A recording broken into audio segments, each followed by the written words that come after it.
Hello, everyone. This is Tammy Morrison, and I am coming live for, I think this is day 10 of 30 days of lives, and I haven't been all the way consecutive. I missed yesterday, I think. Yeah, I missed yesterday because mm, because I worked. I worked 16 hours Sunday. So I worked from 2 in the afternoon Sunday until 6 in the morning on Monday. So Monday was a no go. It's not even a day for me. I did not see the sun. I did not see anything.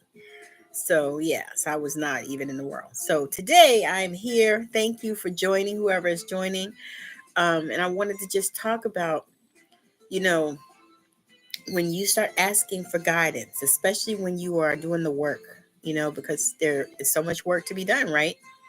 And so when you start asking for guidance and you're in the middle of a shitstorm, but you start asking for guidance and you're like, can I, I need to know, what do I need to do about this situation? I need to put out this fire, all of these things, and you are in the middle of a shift. And I can speak on that, y'all, because that is exactly the space that I'm in. It's like I'm in this space where, I know that it's time for me to make this big shift. And what I'm telling myself now is that it's really not a big shift. It's just a shift, because sometimes we make mountains out of molehills. And so what I'm doing is I'm making a molehill, what it looks like a mountain, into a molehill. I'm trying to make it, much smaller and lesser, and than the way that I feel now. You see what I'm saying? And it's like you can make things lesser than you feel, because what happens is, if when you feel they're big, then of course they're big, but if you can make it feel smaller, it feels so much better to you. I know in my body it does. When I say it's not that big of a deal, it's really not that big of a deal. It is a shift, but it's just a shift, because it's not this great, big, huge, massive undertaking, because, and the other thing too is, sometimes you have to break things down into small bite-sized chunks, because when for me, I'm gonna tell y'all, for me, if it looks too big, it's, to me, it's like a big book. Don't y'all get intimidated when somebody tells you to read a book and you see the book is this big on the spine? You're like, yeah, no, I don't know if I can do that, because it's intimidating. And that's the same way that this feels. It's like, you know, I know that it's time to make this shift. I've been called to it. I've known it. I've heard it. I have had several guides tell me. I have had, human people tell me, you know. So it's like I know that I'm in this space of transition, you know, and part of you wants to say, okay, if I go left, then what happens? If I go right, then what happens? But when you are in that space where spirit is calling you, you don't have a one way to go. You got to do the thing. You got to do it. And it might not feel easy, might feel a little bit hard, but that's the other thing in shifting your perspective and in stepping into and embodying, her or him, whoever it is that you see yourself, that you are wanting to become or that you are becoming. You know, when you start to do that, when you start, and I hate to say this, but when you start doing the work, because people want to always make these shifts and change, but they don't want to often do the work. Y'all, I'm eating some egg flour soup. On the East Coast, we call it egg drop soup, but out here on the West Coast, they call it egg flour soup. I don't care what they call it. I love it. So anyway, um, but yeah, so when you're in the midst of making these changes and you're like, okay, I have to do this, I have to do this you know, because what happens for me is my body starts telling me that I have to make the changes. my body starts getting sick, y'all. And that's what I've been dealing with for the last couple weeks. Like for me, sleep is always a factor because that is something that I have had to cherish. And that's something that, typically that is the way that they get my attention is, okay, we're going to let you not sleep. So I have been having those problems, but I recognize it, and I tell people, I'm like, I think I was talking about it one day with somebody and I said, yeah, no, I'm not asking for help. I'm already doing the things. I said, I'm just walking it out right now, and that's when you have to give yourself grace. That's when you start setting intentions. And that's when like tonight is the full moon. So you want to be doing your releasing, releasing what no longer serves you. And setting your intentions. That's what time it is for now. So, as you begin to do that and as you really dive in and start doing this work, then you'll start to discover the patterns and the things that, are surrounding you that tell you how you've been doing it, for years. Most of the time, it's like all your life, decades, sometimes it's even into other lives, if you believe in that. But, and you'll see these patterns. You'll see, for me, my pattern was walking away. Things start getting crazy. And you know what? And I even walked away from some memories. So you can do that as well. I walked away from some memories, there are parts of my childhood that I have no memory of. And my mother will ask me different things. You remember when we did this? You remember this? And I'm like, no, I don't remember that. And I don't remember it. And, sometimes that is a coping mechanism. Sometimes it's a defense mechanism, something to help keep you safe. Because maybe if you remember, maybe it was some trauma involved. And if you remember it, it won't be a good thing. It's all kinds of different reasons why we, do the things that we do. And, our job and the challenge and the work is discovering why we do those things that we do and what is the root of that. How do we get there? And I always use this analogy, y'all, which I think is always amazing. But I always use this analogy about cutting the bacon in half. So I noticed that my grandmother, when she would open a pack of bacon, she would cut the bacon in half. Before you put it in the pan. If you put it in the pan, or she would cook it in the oven sometimes. But I noticed she would cut it in half. And so my mother cuts the bacon in half. And so I cut the bacon in half. So, and me being the inquisitive child that I was, I asked my grandmother, why do we cut the bacon in half? And she said that back in the old days, they didn't have, big enough pans to fry the whole strip of bacon. And also, she had a big family. I think it was about 15 of them. So it was a lot of kids, a lot of mouths to feed. So, um, but now think about it. My mother cuts the bacon in half. I cut the bacon in half. My daughter cuts the bacon in half. Why do we do this? Because my grandmother did, and her mother did, and probably maybe her mother did. I don't know, because I think they lived on a farm and stuff. So they would have these big long pieces of bacon. And so but that's just an example of the patterns that come up in our lives. I bet you can think about some patterns that happen in your life. You can look at something you did, your sister did, your brother did, your mother did, your father. You can look at some things that happen, that were patterns in your bloodline and in your family. And so when you start to really dive in and you look at that stuff, and then you really start grabbing a hold of what the spirit is trying to tell you. And sometimes it takes a minute. I'm going to tell you, I've been on this journey now for over probably greater than 10 years. And I still feel like a newbie. I still feel like I'm just learning a lot of stuff. And I feel like there's always more to learn.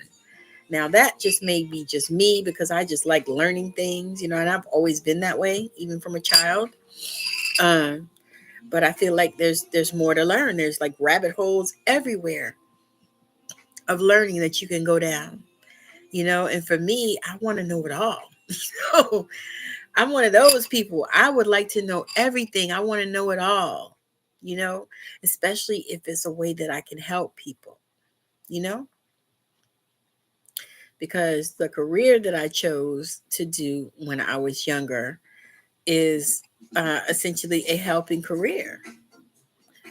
And, but it's time for me to shift from that. It's time for me to make that change. And I actually took a break from it all last year because I was just sick. I had long COVID so bad, y'all, and I just couldn't work because I couldn't even remember things. And yeah, it was really, really bad. And then there was the exhaustion that I would feel like every single day. And yeah, so I took a break, but then I went back and I went back. I tried to go back slowly. I was trying to do 2 days a week. And this is what I told them when I went to get hired. And lo and behold, they kept pushing more and more days. And so I think I got to the point where they had pushed me to like, I was doing like 3 days most weeks, some weeks still two, but three most weeks. And then the days I was doing two, they were calling me to do another one. And so I stopped, even bothering with that. And then they were doing crazy things like, you know, um, scheduling me to work night shift one day and then evening shift the next day. I said, I can't do that. I said that I don't get enough sleep. My body does not do that. I said, I pay for that.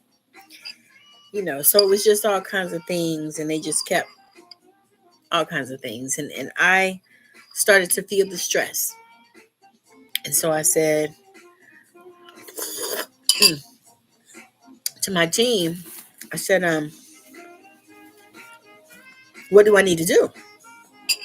Because I said, I don't want to just quit, but I don't want to work that much, and I just, and for some reason, especially here, I notice most people work 2 and 3 jobs. And so they are surprised when people don't work like that. But I can't I physically do it because the challenge that I'm having now is physical because I've been disobedient, because it was time for me to let that go. And I didn't, I didn't do it like I was supposed to. So now I'm, paying the price is what I say, but it's okay. Or not even paying the price. I'm going to switch that.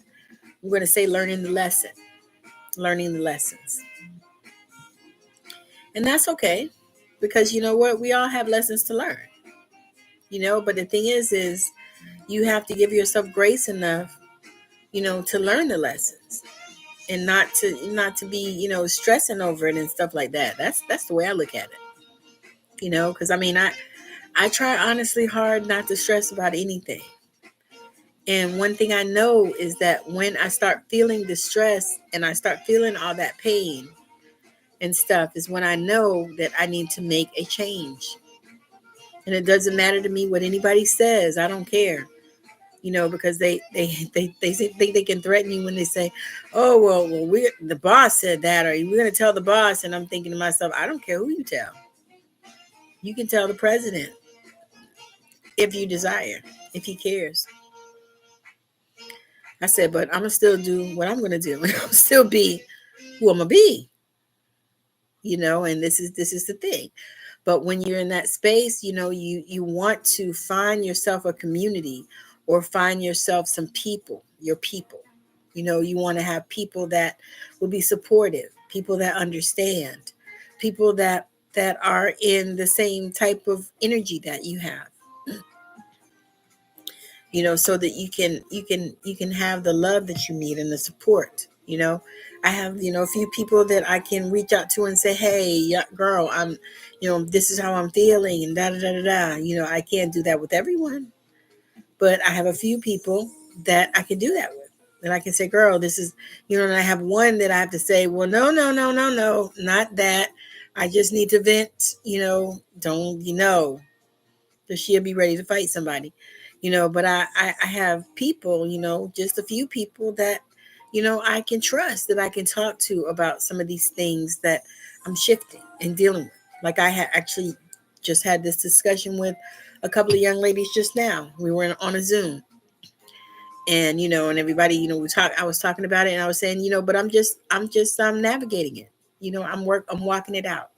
I already know what it is. I already been doing the work, but I'm navigating it and now walking it out. And I expect that this shift is here. I know the shift is here. I know it's here. It's just a matter of walking it out. That's all. And see, to me, once you get in that energy, then it's nothing. There's no limit for you. In the old days, I would have said the sky is the limit, but now I say there's no limit for you once you get in that energy, because you know that whatever it looks like, it's just a passing thing. You know that it means nothing, you know, especially when you start to get in that. Yes, yes, you're so welcome. Yeah, because really, because I had to get there because I was trying to stay in that energy of, yes, we're going to, yes, I have it. It's here, because you want to be in the present energy, right? But you can't help looking around and not seeing whatever the thing is. Like for me, I've been calling in, my beautiful home on my island, you know, and I look around and I don't see it. I go look at the land. It's just beautiful land, but it ain't no home on it. You know what I mean? But I'm calling it out and I'm calling it in. So I had to look at it and I said, well, how can I work this out so that I can, understand it in my mind and so that it can resonate for me? And so I said, you know what? I had a pastor that used to say that one time. They used to play the music. Y'all walk it out. You walk it out. So I was like, you know what? I'm just walking it out. It's here. It is already here. You know what I mean? But I'm walking it out. I've already been in the house. I've already slept in it in my imagination. I've already seen myself in it. I saw myself throwing a party, and not even really a party, but because I don't people like that, but doing an entertainment thing. My mom and dad came, and some friends, and this kind of thing. So yes, just walking it out.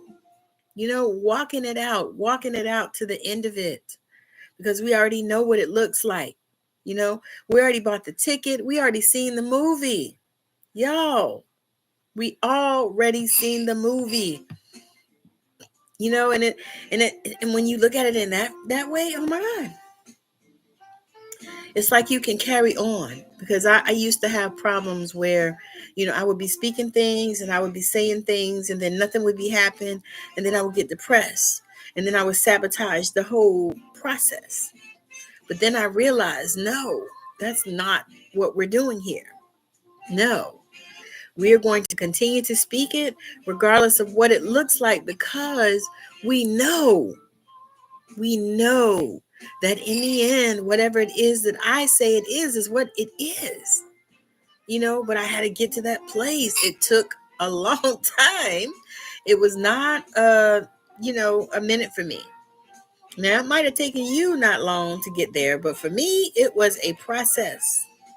It was a real journey. And to be honest, it like hit me when I got there. You know what I mean? It wasn't even like it didn't feel gradual. It felt like I need a little bit here and then a little bit there. And then all of a sudden, boom, I was like, oh, wait. Yes, it's what I say. It don't have nothing to do with nothing else.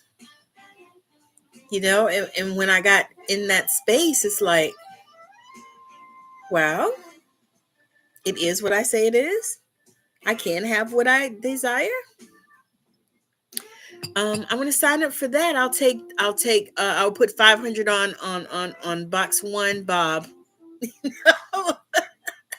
I'm like, yes, I can. I can have what I say. It is what I say. Yes. Because my husband always tells people when they say, well, it is what it is. And he said, no, it is what you make it. And it took me a minute to grab that too, because I was like, oh man, here you go. It is what, and then I thought, he's saying the same thing I'm saying. The law of attraction, what you think about is what you get. And it's like, no, it is what you make it. So that means that you decide. It gives you your power back. Because many times we give our power away thinking that we don't have control over things, and all kinds of stupid stuff, y'all. I could go on and on about the things that we give our power away for, and we think that other people are controlling us, but that's not the case. Exactly, it is what you make it. And when you start thinking like that, then what starts happening is you start making it what you want it, and you start speaking it. Like I'm gonna use this example. So like I went to work the other night, and they were asking me questions, about different things and stuff like that. And I said, yeah. I said, well, you know what? I said, I made an executive decision, because what happened is I didn't have relief. And so I made an executive decision to stay, because I had called everybody and all that, all the manager people and all that, and nobody was picking up the phone and blah, blah, blah.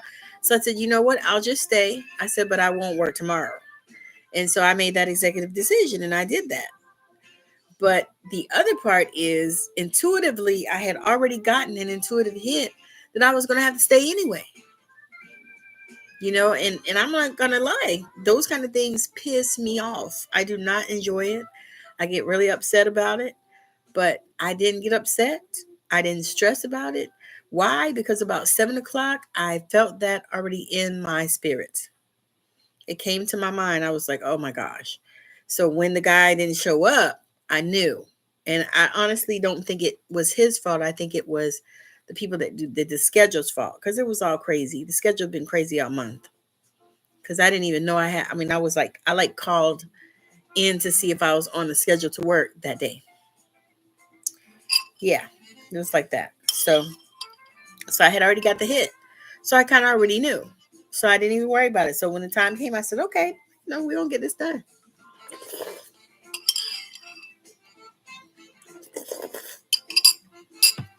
I said, it's okay.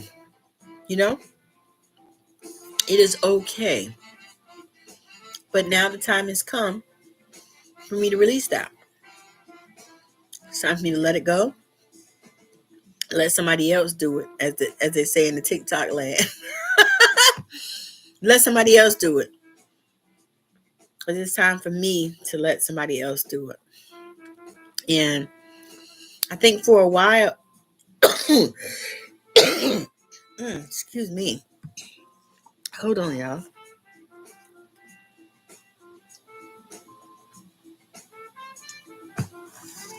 So for a while, it was like I felt like um, I needed to let it go, and I was almost like wanting to let it go, but still, yet on the other hand, holding on to it. You know what I'm saying? So it's like opening my hand, but then closing it back. And I feel like I've done that because I've done a few different businesses and stuff in the past. I've done, Lord Jesus, I've been with Avon a few times. I did Amway back in the day. We did Herbalife, you name it, pretty much I probably have done it. I tried. Yeah, so many different things. And because I knew that I was supposed to work for myself, I knew I wasn't supposed to work for people. So I tried so many things over the years, and like I at one time too, because I make jewelry, like I made these, but I learned how to make I used to write poems and stuff a lot.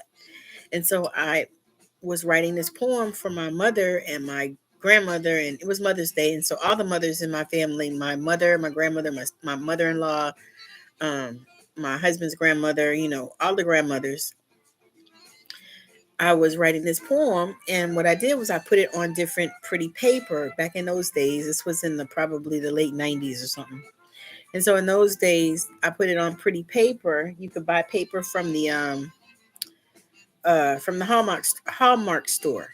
And so I bought some pretty paper and I put it on the pretty paper. Like I would write the poem and put it on the pretty paper, and then find a pretty little frame at the Dollar Tree. And I did that and I gave that to them for Mother's Day. And so when I was doing it, I was actually putting it together at work because I had already printed everything off and everything. And so I was putting it together at work. These girls came up and said, "What you doing?" And they looked. They said, "Oh my God, that's so nice. I wish I would like to get my mama one. Are you selling them?" And so all of a sudden, I was selling them. And so so that business was born. And so then I would write poems and sell them and print them on the paper and I did the Mother's Day, and I think I did that one for Father's Day, and I think maybe Veterans Day or something. I think I did one too. But yeah, so I did that. And then I used to make jewelry and sell jewelry and stuff like that while I would be sitting at work making the jewelry, and people would give me their requests and I would make a bracelet or whatever, and then they would pay me, and I always had little I call them little side hustles. So I knew that I was supposed to be entrepreneur. Like I never even ever dreamed that I would retire from anywhere, because I wanted to go in the military when I was younger. Um, when I was graduating from high school, I wanted to go to the Navy Academy. And I actually had gotten in and everything, but my mama would not sign that paper so I could go. So I said, okay, then that's, I guess, not what I'm supposed to do. Took me a long time to forgive her for that, because I was so angry, because I thought at the age that I am now, I'd have been retired and been retired at like, a high rank. So I'd have got actually a decent ass, retirement check. You know what I mean? So I was really angry with her ass about that for a long time. But I released that too, and if I can release these things, y'all can too. What I do a lot of times is, and I was just telling them this in this Zoom I was just in, what I do a lot of times is I do a ritual for release. I create my own, like whatever, comes to me intuitively to create. Like I'll write something down, and then I'll, speak it out and say that I release it or whatever. And then like burn it in the full moon. Like I'm going to do some tonight. I'm going to write some things down, going to burn it in the full moon, under the full moon, so these are things, but, um, but yeah, so when you start to do that, and especially when you feel a call, because what happens a lot of times is, especially because I'm Gen X, and a lot of times we get these calls, but we've ignored them. Because why? Because we're taking care of our family, and we're doing this and this and this, and or we've been at this job for 25 years, and so we're still staying because it's almost time to retire. But every time you get ready to retire, they move the retirement age up, or they push it up, or you can't get benefits with it. It's just all kinds of trickery and fuckery that we have to deal with out here in these streets now. So, so I believe that as get these callings, and as you start really diving in and doing this work, and finding out what does it mean for you. Because the thing is different things mean different things for different people. Even the way that we say things, if you think about it, even you think about it now, the United States of America. The United States of America, you have so many different dialects and so many different ways of saying things, so many different slangs, all kinds of stuff. So I could be saying one thing and you could be thinking I'm saying something else, based on the dialect that you're used to, so it's so much. And then not to mention all the other, nations and countries of the world that have their own dialect and things like that. I mean, it's just crazy. So, you could be saying, or you could be saying something, like we could be saying something in English that's some type of American slang that you don't know because you're not from here, but and you learn, basic English, but we're speaking a whole nother language because, we have a whole nother slang dialect. And I believe it's probably like that and many other places, but the thing is, how can you know? And so what I feel like is when you start learning the language of your body, learning how your body speaks to you, and really focusing on that, and really diving into teaching yourself your body and your language. And what I call it is studying you, because that's what I'm doing, is studying me. I've been studying me since the end of last year, and I continue to study me, because there's so much me that I don't know. There is 55 years of me, almost 56 years of me, and I'm sure I don't know, I haven't scratched the surface, but I still continue to study me. And I suggest and I encourage you to study you, that way you can start to understand you, looking at your patterns, seeing how you do the things that you do. So many things, so many things. Oh my God. So I'm going to get ready to get off here. If you are not subscribed, make sure that you hit that button and subscribe, and then hit the bell so that you'll get notified when I come on with new content, such as today. It's live. And when I upload new content. And thank you so much for your support. I would love it if you would follow me also on TikTok at Intuitive Tammi, because I also go live there as well. And I have lots of content there. I actually have some series. One is on how to meditate. The other one is how to unlock your spiritual gifts, because that really is what I am, is a spiritual teacher. Oh, you are so welcome. I appreciate you hanging out with me. Thank you so much for joining. But just come and join me, because I'm doing a lot of things. I'm actually creating a membership as well. I feel like I'll have it open by next month, but it's a membership. I'm looking for founding members, just a place where we can come together and do healing, meditation, and where we can grow together. So again, thank you so much for hanging out with me. I hope you have a wonderful rest of your night, and make sure that you're connected with me on TikTok at Intuitive Tammi, Facebook at Tammi Morrison and Unleashing Your True Self. I think Instagram, I don't know, it's in the thing. I can't remember it. It's I am really Tammi Y. Morrison. That's it. Because I got hacked, and so they wouldn't give me back my name. So anyway, thank you so much for joining. I hope that your night is amazing, the day, whatever it is that you are seeing this. And I would love it if you would share this and let people know that I'm on here and I am bringing this good word. So again, have a wonderful rest of your evening, night, weekend, whatever it is. Bye now.